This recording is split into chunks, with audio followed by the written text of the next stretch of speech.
Yes, what people call Spooktober. I'm going to talk about scary stuff that has happened to me in the story time. I'm going to be looking down at my list of stuff because, yes, honey, I made a whole list. Although some of the stuff really, a lot of you may not find that frightening or that much of a big deal. You'll just be like, oh, LOL, Tony, that's just a part of life. Here we go. I'm going to talk regardless of your opinion.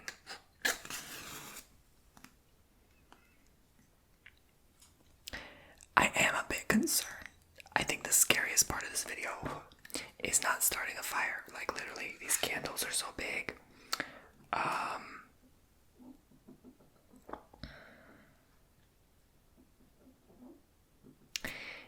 Big flame, yeah, so, anyway.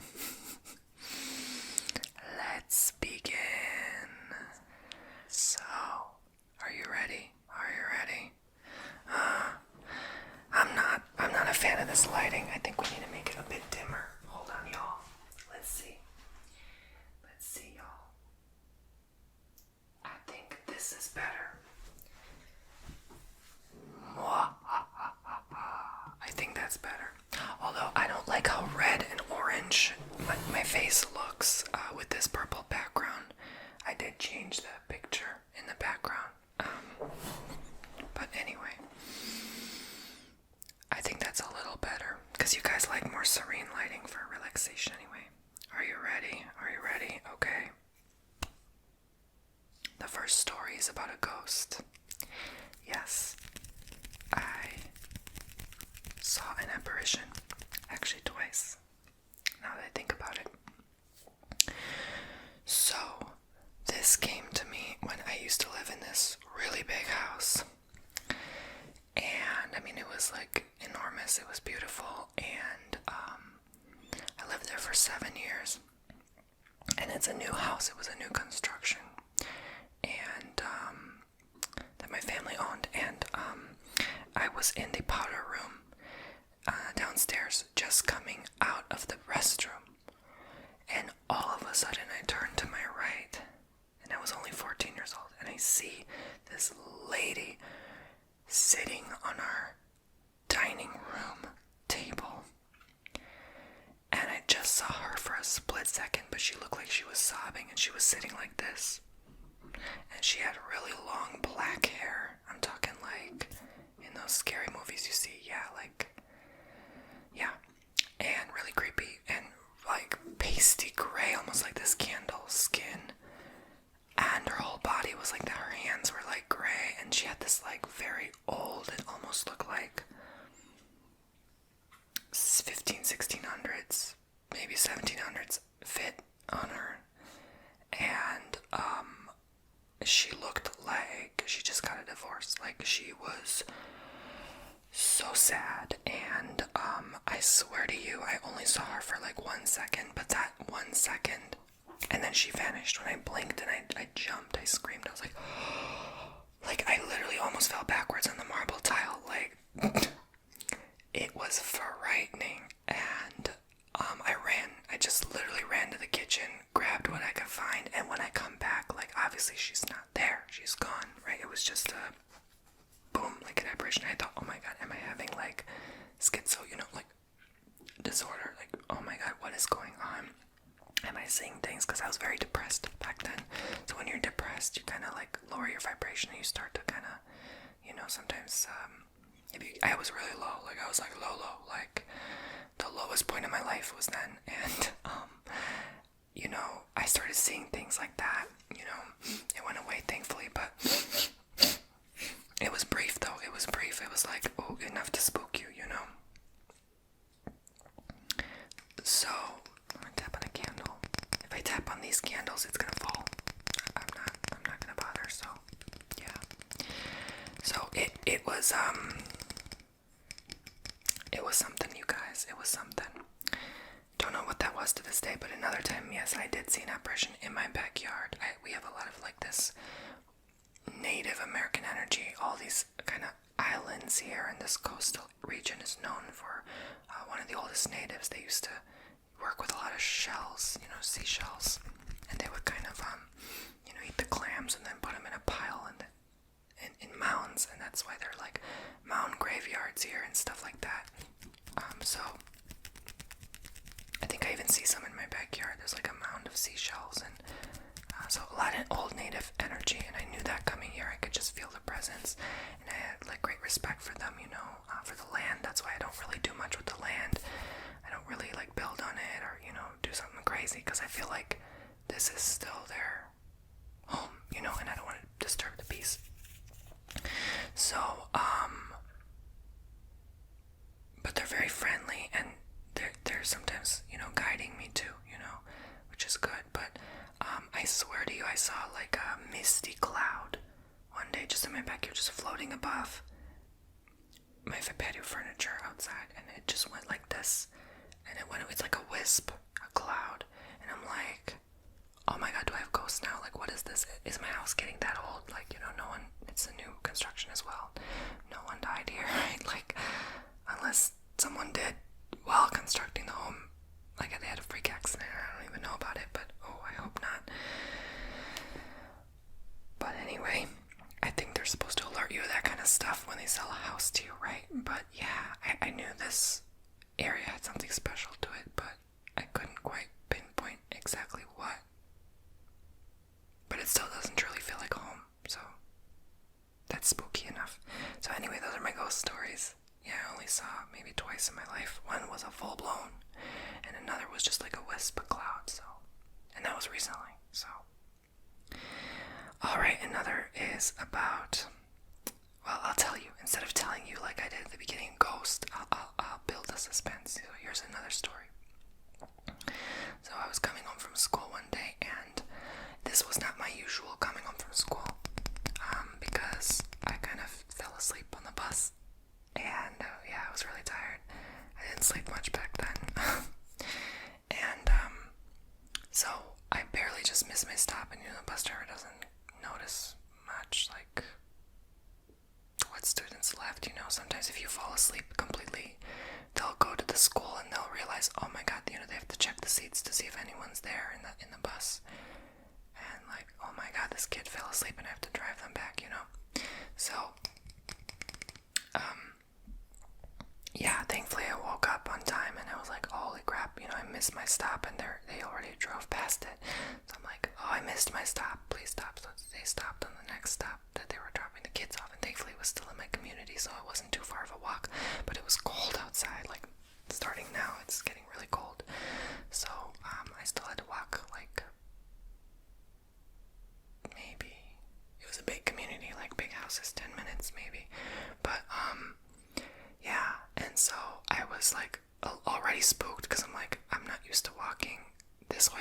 I usually bike ride that way, but walking, I'm like, oh my god, it's cold and it's so long of a walk. So I was like really tired and groggy, and then there's this man in the distance just walking my way, and I'm walking his way at the same time, and he's alone, and he has this jacket on. It looks like this big brown leather jacket. And I'm like, okay, I already feel a weird vibe from this dude. I'm like, he's giving me kind of creepy vibes in the way he walks. It's a little, I don't know, I felt like a disturbing presence from him right away. And then I kind of got scared. I like, something told me to like run or walk away from him. Like, don't walk in the same direction he's walking on the sidewalk. And, well, we walk in the same direction. And when he gets like this close to me, he literally goes, and he lunges at me, and I'm like, but then he doesn't really touch me, he just kind of lunged at me, and then he like took himself back and continued walking. I'm like, what on earth was that? Why would he jump? He literally jumped at me and then lunged back and then walked away. And it's like, was that an NPC? Like, does the Matrix know that I was freaked out with this weird entity? Like, I don't even think he was real at this point, looking back, because I'm like, who does that?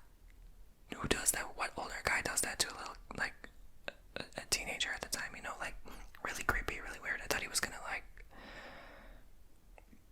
take me and, like, oh my god, it was really creepy. So, I was scared. I looked back, and he kept walking. He didn't even look back. And I ran. Guys, I ran. I was minutes instead of 10. I ran, and I was like, that taught me, like, never fall asleep on the bus again. Never, ever, ever. Because they're just gonna, the bus driver has, you know, they have to go home, they have a life, they have to drop kids off.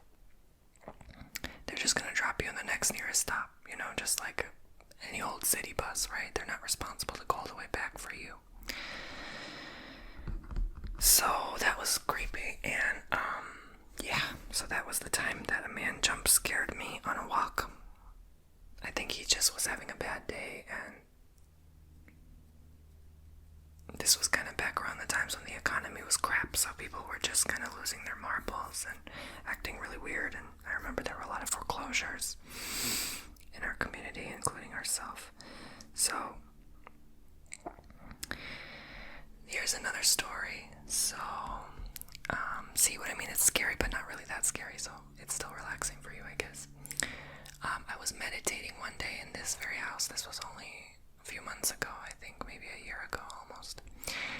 Yeah, a few months ago. And I started doing these really intense meditations that were like sending a bunch of love to the world, to the universe, like really beaming it out, you know, like I've never done meditations like this powerful, this strong, like just pure love, pure good positive energy, just sending it out. And I felt like this kind of almost like literally like a flame, like this, like inside of me, like really warm, and it would just beam it out. And you know, sometimes things would be like your wall would make a sound like that, or objects would move, or like this time, y'all, screech. I'm in like the deepest meditation trance, and all of a sudden I hear this loud screech throughout my house, and I freak out. I jump out of bed, and then I hear it say, fire, fire, fire. Oh my god, and I'm like, fire, what? Fire. And like, I put my clothes on. Oh my god, and I jumped out, like, I'm like, oh my god, my brother jumped. He was like, what's going on? I'm like, I don't know, is there a fire? Oh my god, did something happen? Like, maybe it's an internal fire. Oh my god, where is it? Like, we're not smelling smoke. It was just the faulty fire alarms, y'all. And so I had to like take them out, change the battery, put them back in, and then the next night again, fire, screeching. Like, I'm like, what is going on? Is my house? Because that was around the same time I saw the apparition. At first that started happening, and then the apparition came through. It was after the hurricane too, so I think this, like a few months after, I think this hurricane brought a lot of that weird energy to, you know, to a lot of people. That's just my opinion though, but yeah, it's really weird, and they haven't been, you know, working since, and, you know, I bought new ones, I put them fire, again, they haven't worked, so, it's just really weird, you know, it's just really, really weird. That happened to my family's home too, like, the fire alarms started kind of going off, so I decided to, like, take them out for a while, because I'm like, I'm not about to have another jump scare, right, you know, and every time it does, if it's linked to my security system, that alerts the fire department, and they came already twice, when I wasn't home, when I was, dating my ex-boyfriend, and my brother was cooking something, and he almost, well, yeah, he could have caused some damage if he wasn't careful. He kind of was looking away while cooking, so, yeah, you know, they can come up to 5 times, and then you get like some serious like fines or offense, so it's not a joke, you know. So, you know, I even disconnected my system back then too because of that. I'm like, I don't know what the F is going on, you know. I already had an electrician come to fix some faulty stuff, so now I have to have them come again, you know, just to fix this stuff, and it's just annoying, right? It's just like, you know, houses, right? And I'm on year 6, so year 6 of a house is always like some damage, or some things you have to repair, or patch up, or fix, or it's just a lot. So, but yeah, that was creepy, like, you know, just sitting in silence, and then so that literally, I still can't get over it to this day. Like, fire alarms, I hate them so much. You don't even need them in Florida. Like, honestly, it's not Florida law to have a fire alarm. But, yeah, of course it is recommended. But it's just, I hate them so much. So, anyway,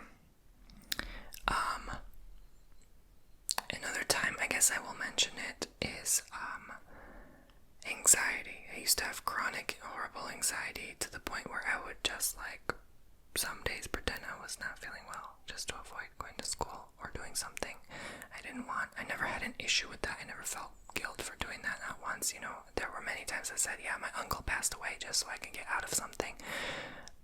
As horrible as that sounds, like, anxiety was a B word. Like, the fear of that, like, a lot of you will know, and I don't mean to trigger anyone's anxiety, but yeah, this is kind of the point of this video. It's kind of a little spooky subjects. Oh, you know what I would do just not to feel the anxiety, right? You know, like, you know, at the time, even, like, drinking or what would, you know, make it go away for a split of a second, but then, like, when it fades away, it's just like, you know, it's not really,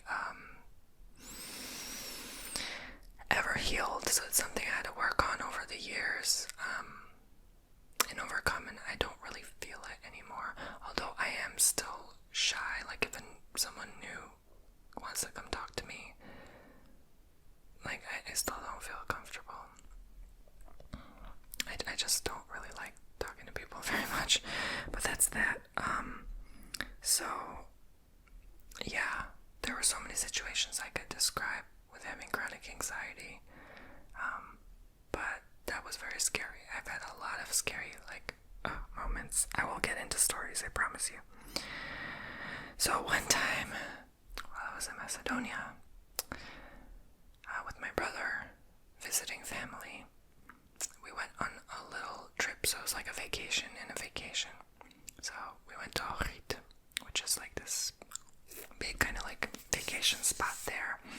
Macedonians go to vacation in Ohrid a lot, and it's a big lake. I think it's their biggest lake. And honestly, I didn't really like it there. It was nothing special to me. I liked where I was at already, you know, but I understood.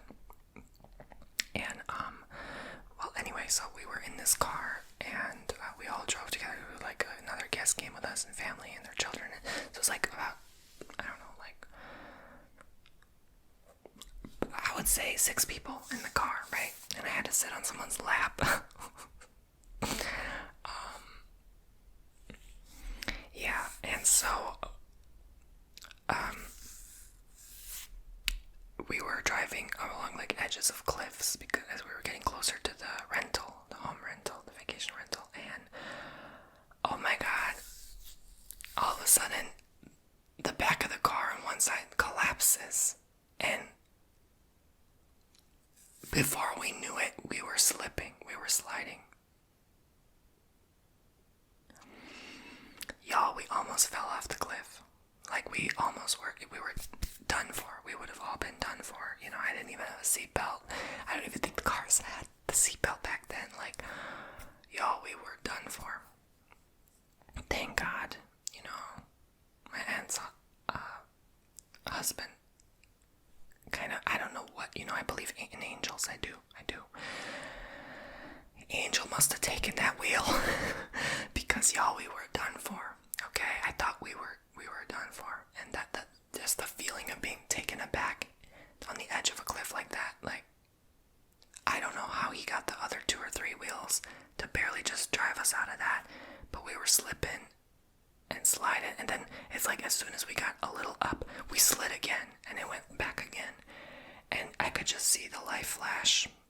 That was that one split second moment. I saw every memory of my life, and I just felt like I saw God for a moment, like, freaking terrifying.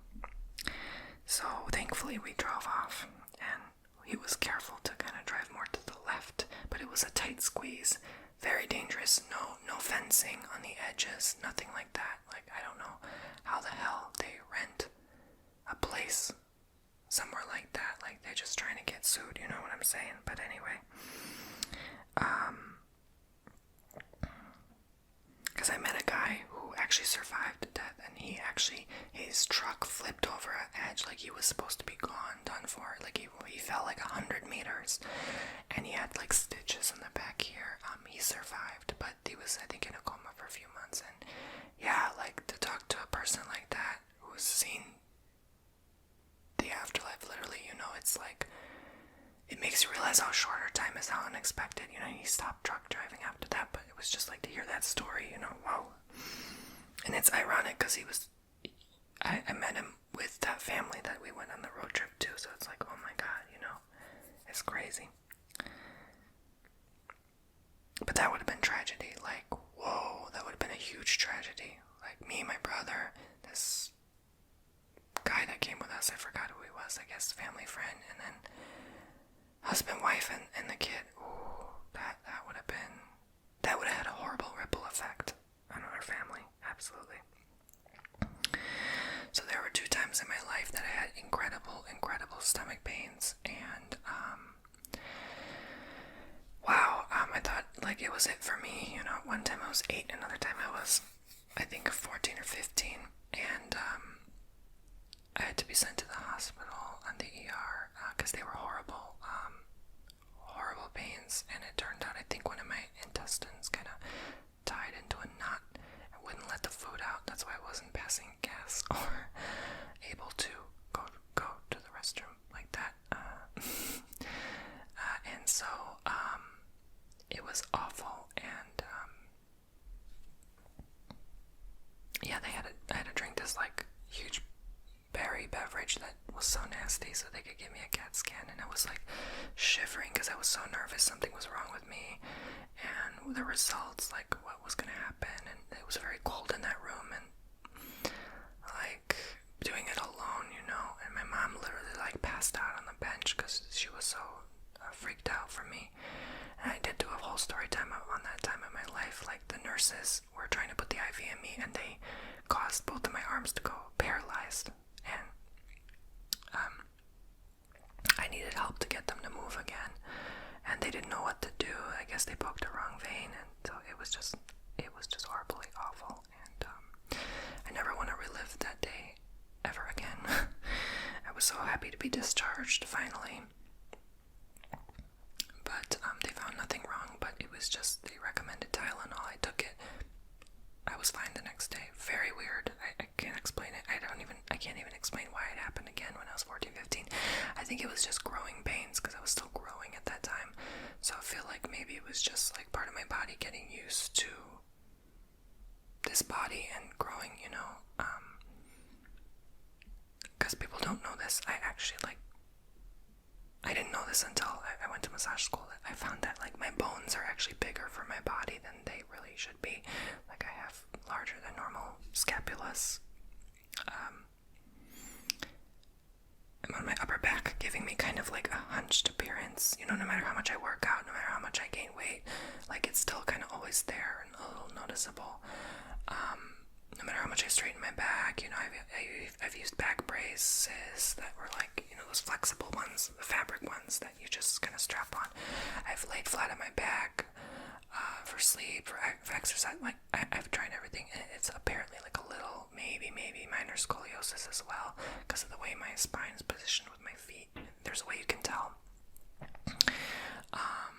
And that's why if I sit in an uncomfortable chair, I have back pains. Like, I had back pain the other day, and it like freaked me out because I'm like, oh my god, like my spine is just like weird. Okay, it's like a snake, and maybe some kyphosis and lombardosis as well, that sort of thing. So it's a mix, but it's because of the structure of my skeletal system, and even my elbows, my wrists. That's why I have like bones sticking out, kind of like my feet too.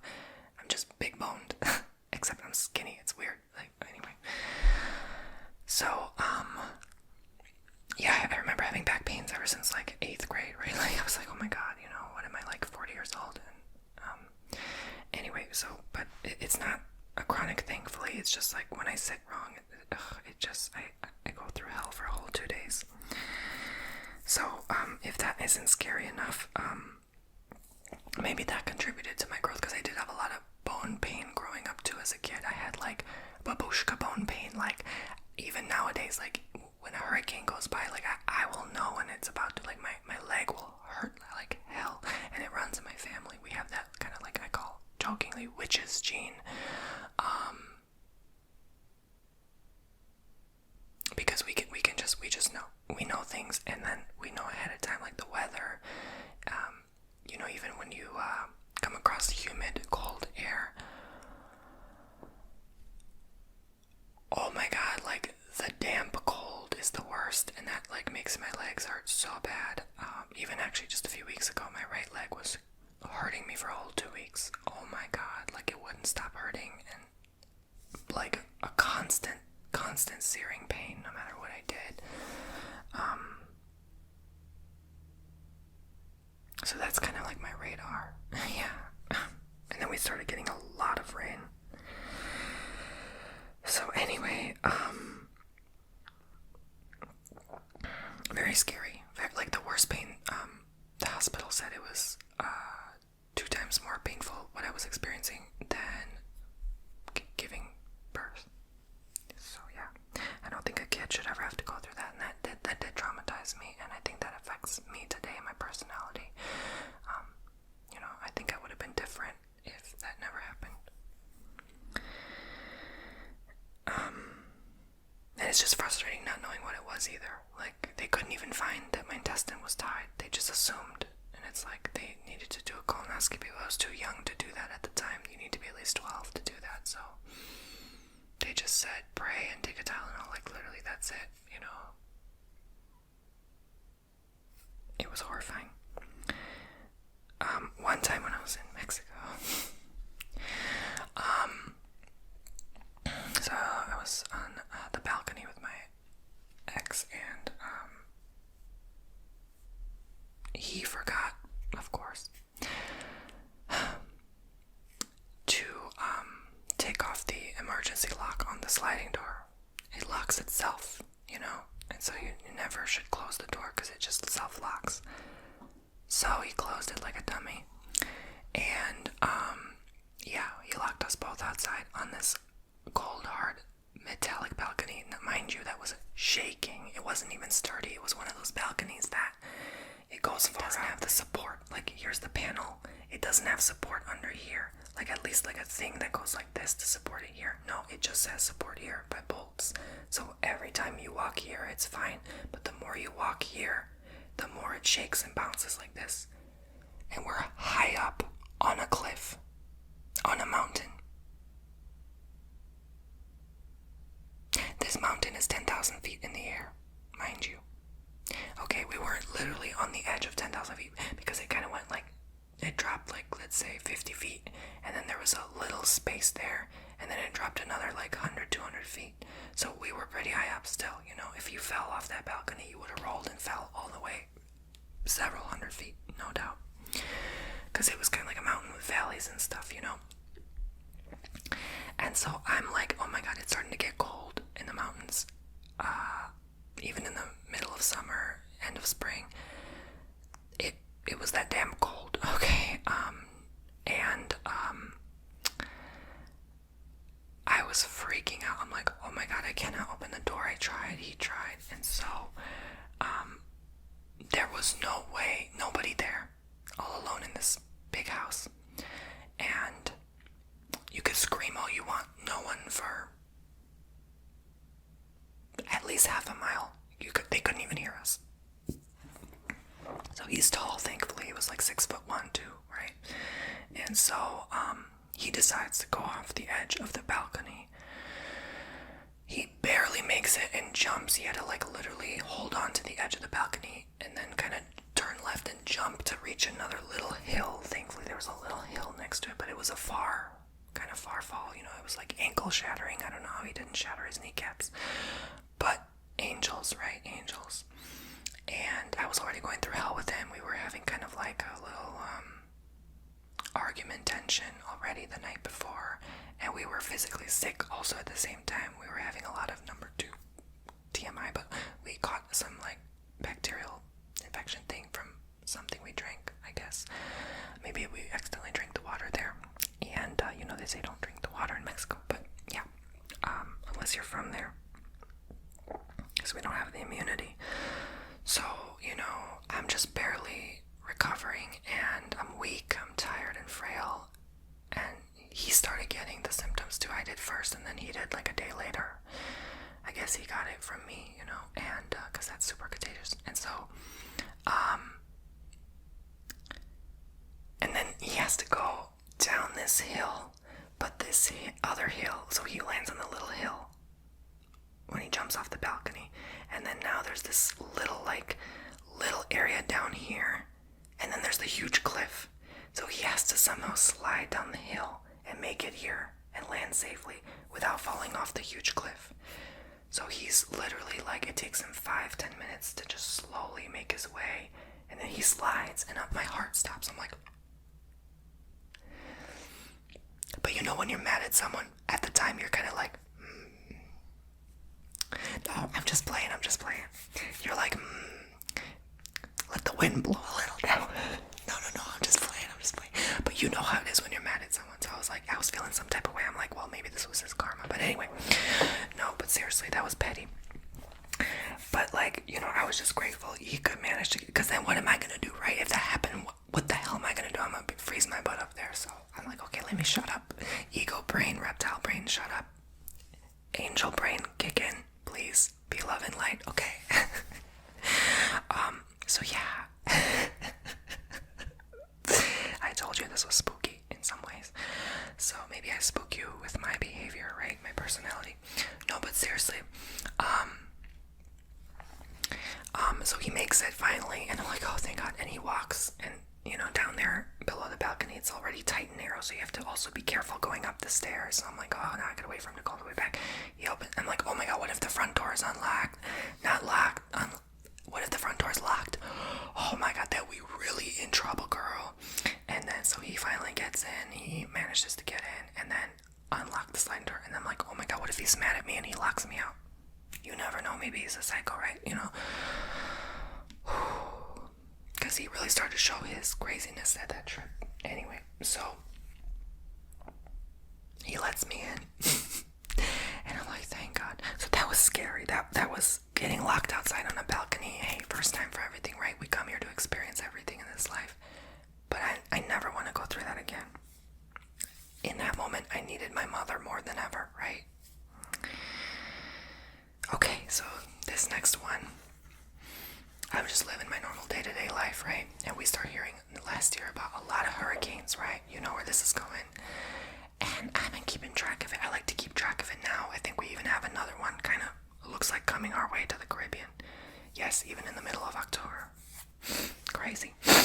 And I don't think much of it, but I have this bad feeling and my bones hurt, right? And that's how I know, usually. And then I can't sleep, right? That's how I know, usually. And then, like some people see it in dreams, premonitions. I'm never like that premonition dreamer. I just admit I'm not. I don't understand those, but like I had a bad, weird dream the other day, but I'm like, what does that mean? I really don't know. But anyway, so I see it, like, you know, when they mark on the map a red X, like greater than 60% chance of development, and I see the line that it's heading straight for the Caribbean. I'm like, I have a bad feeling. I followed it for a whole week because it grew to a depression, a storm, a 1, and when it turned into a Cat 1 and it's heading our way, and they did the spaghetti models, the fear, because when they said it was going to be a 3-4, I was like, what the F? And then it ends up being a 5. So that before we left, and I also did story time about this hurricane as well.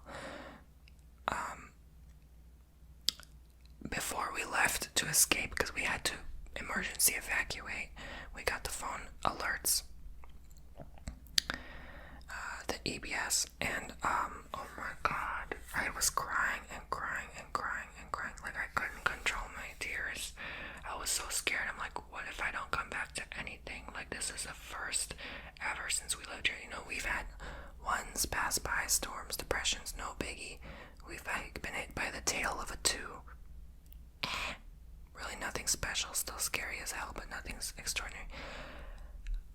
But a 5 and a direct hit, I'm like, I literally did not know how to process it mentally, emotionally, spiritually, so I just cried. And then we left, and then when I left, I had to leave my bird behind because there were no room left in the car, but I was gonna come back, of course. And then I came back with my mother, and it was scary because it started to hit the storm while we were coming back, and I had to be quick, put towels on the doors, the windows, take my bird, and go. And I even had to buy a smaller bird cage because she has a huge like mansion bird cage, right? And that doesn't fit in the car, so I had to quickly go to the pet store, buy her a smaller one, come back, and then it was hell, and it was scary, and I'm like, oh my god. And then we left to the family's home, and then of course we got flooded with water. We were trapped for 4 days. I was so worried for flood waters. I had all my personal possessions with me that were valuable, and I'm like, oh my god, what if they get damaged, lost, destroyed? What if I lose them, you know? And it was like 1 more foot of water, we would have been flooded in. It was so, like, the house is already kind of on a hill, and so I'm like, oh my god, you know, there was so much water, the river flooded. It was bad. And I remember crying by day 3 of being stuck. I was like, I want to go home. I don't know the situation. I don't know how my home is. I had to call the non-emergency phone number to see did my area, my community get flooded. She said, thankfully not, and that gave me some peace of mind. But I still didn't know about the damage internally, the roof and stuff like that.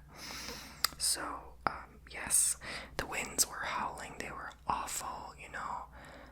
I think I totally realized at that point. I just was kind of out of it, just to kind of protect myself, because, yeah, you know, it's no wonder I kind of got GERD now, because I went through a lot, you know, in the last couple years, and so many tears, and so much anger, and anyway, yeah. So another scary moment was, going in a theme park. You guys probably know or heard of Six Flags Great America. Back when I lived in Illinois, we went to the Gurney one, and that was a popular one. It's kind of like, you know, a spot people go to get away, you know. Kind of like a Wisconsin Dells, right? A water park. And my family somehow convinced me to go. We were going with some family friends too, on a roller coaster that was the fastest one. I think it was the fastest at the time, probably in the whole country. It goes 90 miles an hour, and it just, when you're at the top, way up, and then it goes straight down. Oh my god.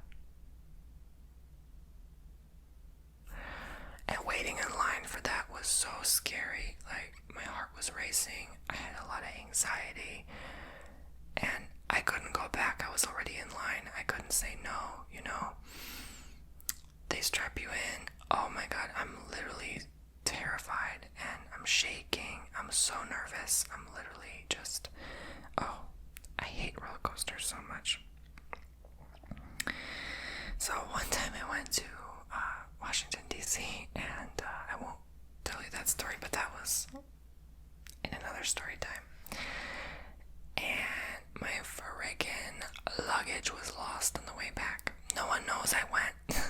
I came back. I went by myself. And this was back in college. Oh my god. Yeah, my luggage got freaking lost because we had to switch planes. We went on a smaller plane that went faster. It's called like one of those, like, I don't know if it's called like a charter plane or one of those like smaller ones. It was only like a 20-seater because the other plane was delayed, so we got the chance to go on a smaller one. And on the way back, that made my luggage get lost. And I'm like, oh my god, I had all my belongings there. I can't do my schoolwork. And it was just scary. I'm like, I should never have went, you know, without telling anyone. Now what excuse am I gonna make? I already told the teacher, like, my uncle died. Horrible, right? I was, yeah, a very, yeah. Thankfully, they found it, and a guy met up with me and dropped it off, gave it to me, and left, and that was that. So, but the anxiety, like going alone and not telling a single soul, you know, again, I made a story time about that, so I won't go into details on here, but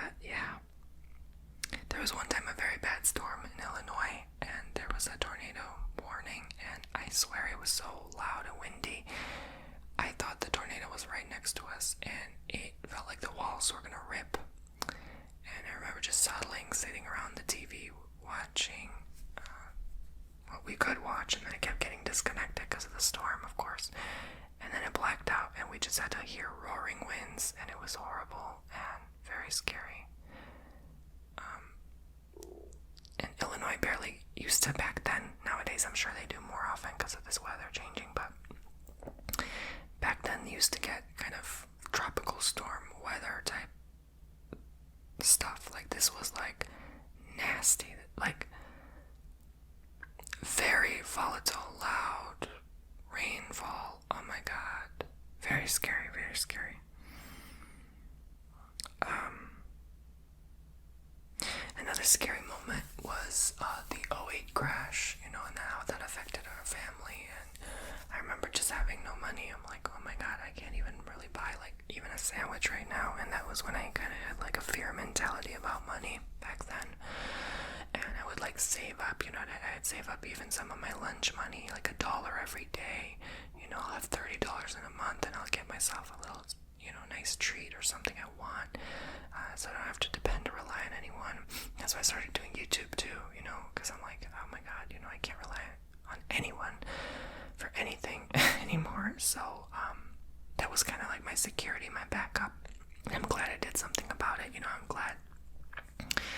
I believe every even bad moment leads you to where you are today. And if you didn't do that, I could have been lazy. I could have just went down the traditional path,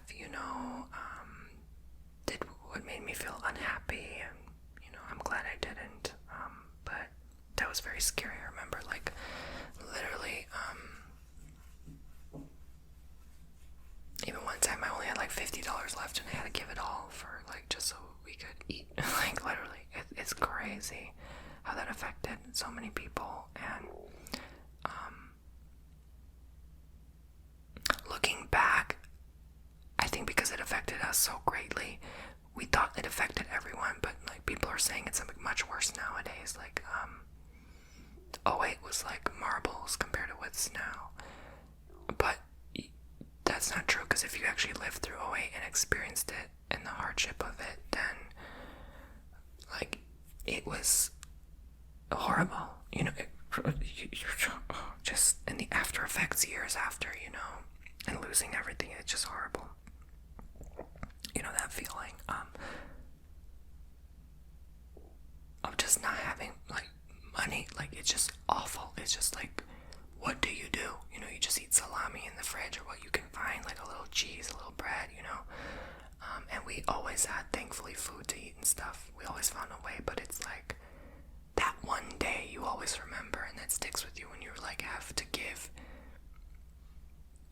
what you saved. And it's not even what you saved, because I didn't even work at the time. I was very young, and it's what I took from myself. I didn't even eat full good meals. I was eating like ramen noodles at school, just to like take $1 a day from my lunch money, so I could have like for emergency, rainy days and stuff. I'll never forget that. That's a very humbling experience. Even in college, like I could barely buy anything. Like, it was just horrible. For like, I remember a good 2 months, I was struggling. I'm like, oh my god, I can barely get by with, I wasn't really given much. I had to work for everything. And like, even when I moved out, I wasn't given like anything,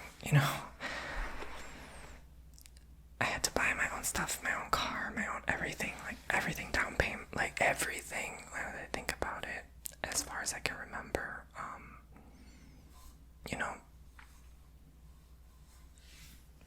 anyway, but now I feel like with age, family helps out more in a weird way, right? It's like, I don't know. In the last few years, I feel like they've always, like, my mom even always buys me like little things, or if she can, or like half the time, honestly, even my family buys food, I'm just like, I'm super grateful for that, it's just like a huge help. And I don't know, I think always the good outweighs the bad. At the end of the day, it's a balance, right? You have to go through the bad to have really abundant good years too. So I guess I have to add some light in this video, not to make it all dark and scary, But yeah, that was like the lowest low. That's when I was depressed. That's when, like, everything, you don't realize, like, sometimes the cause of that depression is just money, man, right? Like, when you just don't have it like that, it's so hard to get out of that slump. And yeah, that went on for quite a while, then losing the house, having to move in a tiny apartment, and then still having to go to college and thinking like, oh, I could have like made it by now and not went to college, but I still had to go for a year in university, then another year and a half in community college. So I couldn't get out of it as I thought, but then I did manage to, when I was done with that, finally have my own place. So it took time. You guys know my story by now, but yeah, anyway. So one time I was with my friend who came in from Europe, and we planned a vacation for a whole month together, like spoiled brats. Because why not? I mean, they weren't even working at the time, so I don't know how the hell we could afford it. So, but anyway, we went on a cruise together in their country, and then when they came here a year later, we went to Key West and just hung out all around. And I was back living in the apartment, and then we came back from the beach one day, and I was driving, and my friend was like, look over there. So I looked, and then she's like, oh no, oh my god. And then before you know it, I'm braking really hard. I'm going 54 miles an hour. I managed to slow down to around 10, and then boom, I crashed, totaled my car. That feeling before you're about to hit something and you're gonna hit them, and the brakes can't do it for you on time. And I even did the emergency. Boom. One of the worst feelings ever. Again, life flash before your eyes type of feeling. Very awful. Very bad. I can't even imagine how it would have felt if we went faster. Like, if we didn't slow down on time, if she didn't see that car coming. Because what happened was there was a big white Jeep. And then there was a Dodge Journey. And then there was me, and then there was another car behind me. So I not only hit the Dodge Journey in the back, a car behind me hit me. That one was a runaway. They gave me a fake phone number and left, bounced, hit and run. The white Jeep in the front, they just bought that white Jeep a day ago. And they totaled their back. The Dodge kind of totaled their back, kind of their front too. I totaled my front completely. I had it the worst for some reason, and then I had some damage in the back, and then he had some, maybe a little damage, scratch on his front. And just the horrifying, and then she accused me that I hurt her back, and her back was hurting. They found out it was a lie. I won the case, but it was a 6-month-long dispute, and it was hell. I had to wait to get the check so I could buy my new car, so I ended up just buying it anyway. After a month, I had to rent this one vehicle for a month, but it was getting too costly for a 21-year-old, so then I just ended up thankfully having more than enough savings to buy that, because back then, that was when apartment rents were $850 a month. Like, life was more affordable. You can fill a whole shopping cart of groceries with $250. Like, that was those times, right? I'm talking like fill it good, like all the way. Like, that'll last you 2 weeks, right? I'm talking that. So, but yeah, and then I ended up getting the $18,000 check, thankfully, after that, to end up, it wasn't my money, it all went to the new car loan, of course, because it was a car loan at the time, to buy my current car. Actually, no, wait a minute. Yeah, I leased it, then I bought it, and then I eventually paid it off. But yeah, I don't know why I ended up getting the same car when it's like, seeing how much damage it did to 8 miles an hour, like. But anyway, I'm glad I survived. I'm glad my friend did at the time, but then she thought I was blaming her for the hit, and she misunderstood me completely. It was just this whole mess. It was this whole drama, very scary, and then like people were talking crap online, and it was just this whole mess, you know. Personal business should never have went out there, but I guess, you know, when you had 100,000 people watching your videos every day, you get what you get, right? So another scary event was traveling to Macedonia alone. I went there by myself one time, and then with my brother 4 times to visit family members. And we used to go every couple of years in the summer growing up. And going once alone was terrifying because I was little, like literally like 8 years old. And I mean, who wants to go alone when you're like, I don't know where to go, what to do? Yes, you have those flight attendants assisting you to go, but then like they leave you alone in this kind of like snack bar room to chill until your next flight. And then you're like, oh my god, what if they forgot about me? What if they, you know, as a kid you think all these thoughts and they're scary. What if I get lost? What if someone takes me, right? Like you just get so scared. What if the plane crashes, right? Like I used to be so afraid of planes back then too. I went on like a KLM flight, then I went, I think, on Lufthansa, I went on United. I've tried them all. I mean, not Korean Air, but Boeing, those Boeing big ones, the 737s, whatever. Even Yacht Airways. Oh my god, what else? I think one's American Airlines. Yeah. Oh, I've been even domestic, like Southwest, United, Spirit. Like there's so many different airlines, you know. But so now I'm not afraid of planes anymore. But growing up, I remember one time we were going to Florida and the plane just dropped. Like it dropped several hundred feet, and I was terrified. Like there were some big clouds, and I was crying. My mom had to calm me down. People around me had to calm me down.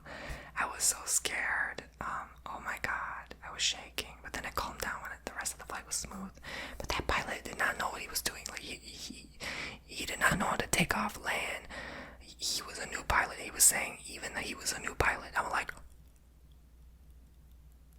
if that didn't raise the fear, I don't know what. So y'all, that was hell. One time I had an online stalker. They would email me pretty much every day for 3 years. That was back in the peak of my popularity on YouTube. And like literally I'm so glad those days are over, because you guys have no idea. Like there's ASM artists who have like 1 million subscribers that have like stalkers now. I'm like, oh my god, like they are worried for their life, and I feel so bad for them. I'm like, ooh, you know, it's bringing back memories and triggering me a little bit, to be honest. But yeah, it's a real thing. Like everyone thinks like, oh, it's so impressive to have 1 million subscribers on YouTube. Yeah. No, okay, you gotta watch your back. Like, you know, I've even had someone follow me home once from, they were like, oh, I know you from YouTube, and then they were following me in the store, and then they left the parking lot, they were still following me. I'm like, oh my god, like, very creepy.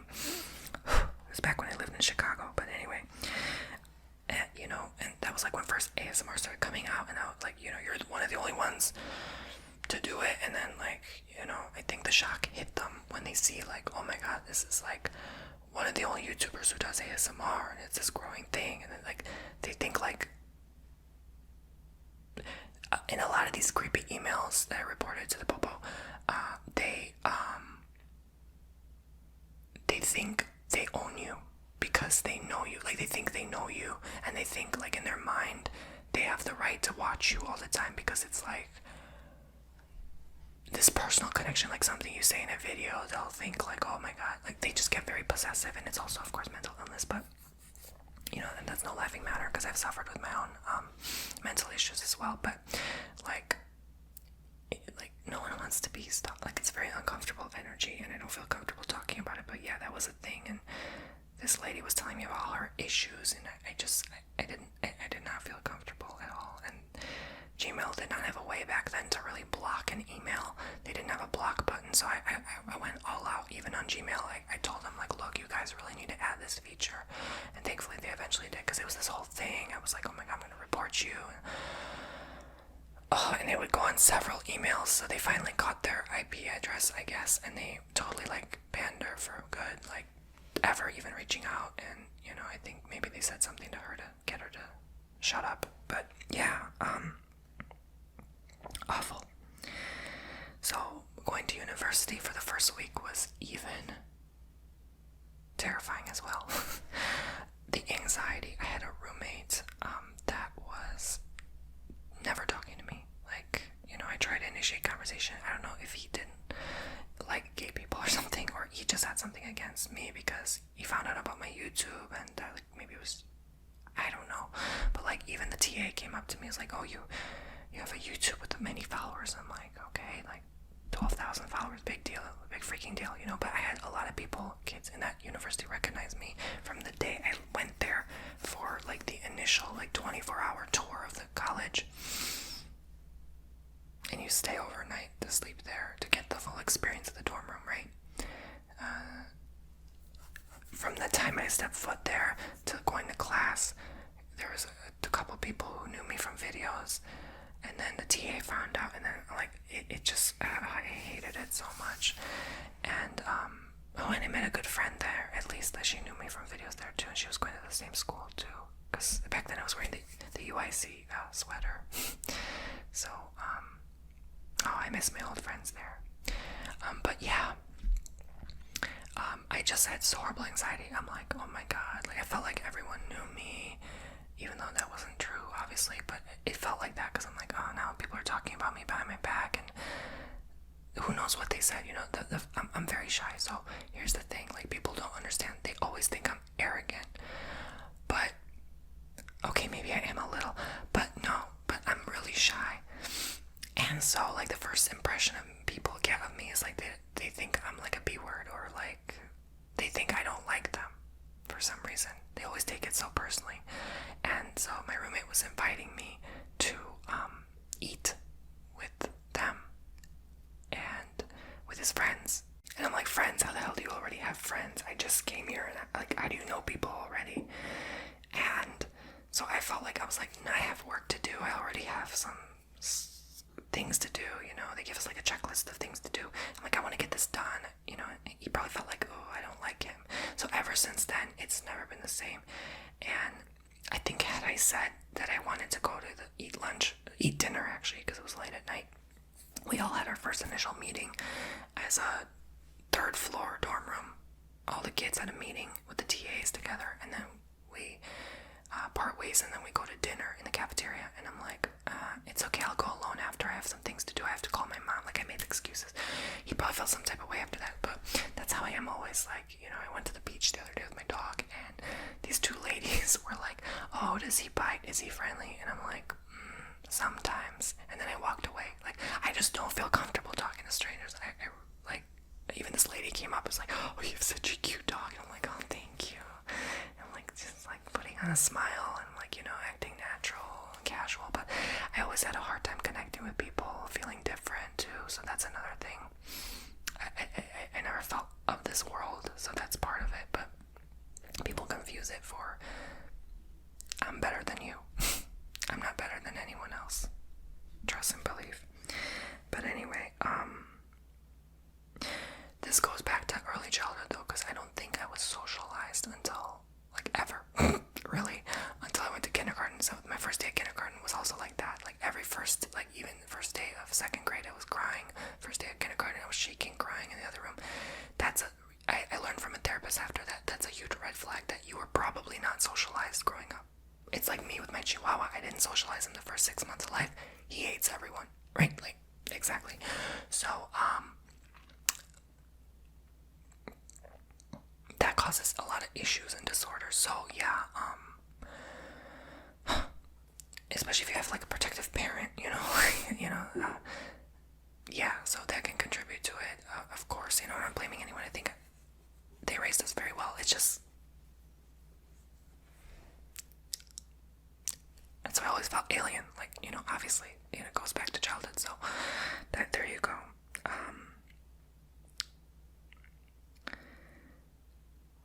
But I also was really shy as a kid and always told my mother, like, can you not take me here. So that could have also contributed, you know, like I always felt maybe this was like a past life energy too, that this was like my first human body experience and I'm not used to it. So I'm sure there's many factors, but it's still scary. You don't know what that's like, and what the anxiety of that feels like until you live in someone's shoes who goes through something like that. Scary. Presenting speeches in school, I hated it. One time I presented a speech in massage class. The teacher said that was horrible. She flat out said in front of everyone that was horrible, with her sassy British accent. And I left the class crying, and I screamed at her. I was like, that's not how you treat people. I have a lot of anxiety, and that was just wrong. You should have told me that privately. That's not something you blurt out loud and embarrass people. And I just left crying. She ran after me, calmed me down. She said, I'm sorry. And after that, she never made us do another speech again. You know, sometimes you have power to vote. You have power to, like, say something. And, hey, I refuse to do this. And then they respect it, you know. That's how you make a change, you know. We're there to massage. We're not there to be English professors, for goodness sake, you know. But anyway, I always hated doing speeches, even in English class. Like, we always had to do speeches in those classes. And I would always butcher those because I would get red-faced, so nervous. I hate talking in front of crowds. People I don't know. It just gives me the irks. And another final scary thing was doing a talent show. I remember my knees literally shaking and clattering at the bones waiting in line to present my act. I was playing a lady, and that was very unusual back then. That was even before people started coming out of the closet and being comfortable with it. And I was just a kid, like I didn't know I was that, but I should have known because obviously I'm playing dress up, you know. And a lot of it was my mom's idea, though. Like, it's just a funny act, like something different and unusual. And she always wanted me to be like, you know, out there and like attention grabbing, and like a lot of my inspiration came from that too. Online, when I used to wear like a lot of makeup and stuff, that didn't come from her. She was not really okay with that at first. But I think from, again, early on in childhood, I would always like to get my nails painted and go to the hair salon with my mom, and like always, you know, those kind of things. You know, I'd play with Barbie dolls with my friends, and so like I had like a big hat and a purse and heels, and I'd do this like whole act, this kind of country girl from Tennessee, and people were cackling, and then I sang Figaro, like some opera, and then it was just, I don't know, I don't even remember, it was a blur. It's on some videotape somewhere, on some old Canon camera, but yeah, I ended up being on the front page of the school online magazine. I guess it was quite an act, like people were applauding me, cheering me after, like uproar of applause after that. I don't even know why, like it was really nothing special or that big of a deal, but I was so nervous, and that kind of relieved the nervousness and kind of inspired me to do entertainment, you know, and then I ended up doing YouTube years after. And I was always attracted to kind of like showbiz celebrities, you know, being an entertainer in general. And that kind of inspired me, you know. I always saw myself as a kid, like, oh, you know, I said to myself, like, one day there would be camera following me or filming me, and I don't even know why. Like, I knew nothing about filmmaking equipment, and I got all these interviews with media years later, like, just stuff like that, you know, was very, but also feeling the anxiety made me shy away from that kind of fame lifestyle, so to speak, because it was just terrifying on my emotions. So it's kind of crazy. It's like I did what I was afraid to do anyway, even if I was afraid to do it. Did I just say I was afraid to do it? You know what I mean? Okay. Alright, guys, so I think that was all the scary. There's a couple scarier stuff, but I don't want to expose anyone's business, and it's kind of private, so I want to respect them too. And it's not really about me, some of it as well, but it's stuff I heard or experienced still as like third party. But I think this video is long enough. I don't want to share too much, but yeah, that was probably the scariest stuff that I could think of the top of my head that ever happened in my life. Again, I'm sure a lot of you have a lot more terrifying terrifying experiences. There's probably stuff I even don't remember. But you know, when you go back on your life and reflect and you think, what happened when I was 8? What happened when I was 9? What happened when I was 10? What happened in the year 2010? What happened in the year 2020? Right? Yeah, so. Well, I think 2020 was scary enough, right? But I don't need to go into details. We all know how scary that was. Well, I wasn't really that scared. But anyway. Looking back, I'm like, that was not scary. I love staying home. Like, they asked me to stay home, but I already stay home. Jokes on them. Anyway, guys, thank you. God bless, love, and light. Go on TonyBomboni.com. Book yourself a service. Alright, subscribe if you enjoyed this story time and let me know if you want more. Bye.